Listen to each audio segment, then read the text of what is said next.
आणि दिल्ली विधानसभा निवडणुकांसाठी आज मतदान होत असताना नेते आणि मंडळींसह विविध घटकांमधील मतदान सुद्धा मतदार करतात आणि मराठी मतदार देखील दिल्लीमध्येच आहेत। मूळच्या नाशिकच्या असलेल्या सनदी लेखापाल जयश्री जोशी देशमुख यांनी सुद्धा दिल्लीमध्ये मतदान केलंय। दिल्लीतील मराठी मतदार म्हणून त्यांना काय वाटतं, त्यांच्या काय सरकारकडून अपेक्षा आहेत यांसंदर्भात त्यांच्याशी संवाद साधलाय आमचे प्रतिनिधी प्रशांत वाघाये यांनी। पाहूया।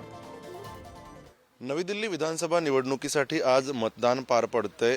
70 विधानसभेच्या जागांसाठी हे मतदान पार पडतंय। वेगवेगळ्या घटकांमधले मतदार यामध्ये मतदान करत आहेत। मूळ महाराष्ट्रातील मराठी मतदार देखील यामध्ये मतदान करत आहेत। आपल्यासोबत महाराष्ट्रातील मराठी मतदार आहेत। महाराष्ट्रात मतदान करताना आणि दिल्लीत मतदान करताना त्यांना काय वाटतं, काय बदल इथे आहेत त्याबद्दल आपण बोलणार आहोत। धनश्री जोशी देशमुख आपल्या बरोबर आहेत। धनश्रीजी, खूप खूप स्वागत आपलं पुढारी न्यूजमध्ये। कसं वाटतं, काय फरक अनुभवता तुम्ही महाराष्ट्रात मतदान करताना, दिल्लीत मतदान करताना, आणि तुम्ही कधीपासून इथे मतदान करताय? फर्स्ट ऑफ ऑल खूप धन्यवाद, मला ही ऑपॉर्च्युनिटी मिळाली। आणि मी बेसिकली मी नाशिकची प्रॉपर, आणि मला वाटतं की जिथे आपला जन्म होतो ते जन्मस्थान आणि एक जन्मभूमी आणि कर्मभूमी वेगळी आहे।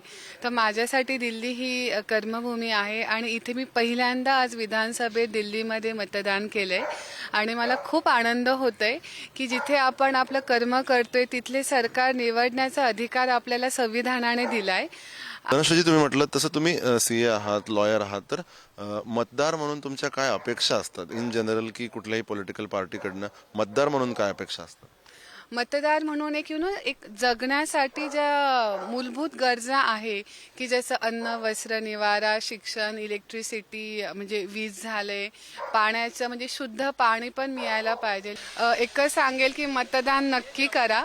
उगाच आता आपण महाराष्ट्रीयन आहो, इथे आपला काय प्रभाव पडणार आहे किंवा इथल्या सरकारला देऊन आपल्याला काय भेटणार आहे याचा विचार न करता म्हणजे अगदी मनापासून उठा, मतदान करा। त्याच्याने तुम्हाला एक आनंद भेटेल, आपण आपल्या सोशल सर्व्हिस काहीतरी करतोय असं तुम्हाला वाटेल। व्हिडिओ जर्नलिस्ट अनिल कपूरसह प्रशांत वाघाये, पुढारी न्यूज, नवी दिल्ली।